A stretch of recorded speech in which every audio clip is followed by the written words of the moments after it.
একটি গ্রামে ছিল একটি বিশাল পুরনো বটগাছ।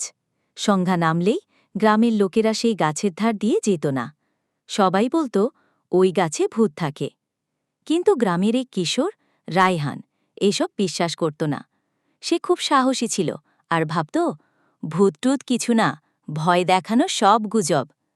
একদিন রাতেই বন্ধুদের চ্যালেঞ্জে সেই গাছের নিচে একা বসে থাকার সিদ্ধান্ত নিল।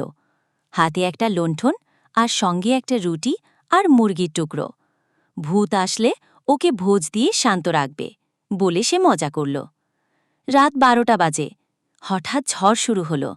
গাছের ডালগুলো ঝাঁকুনি দিতে লাগল।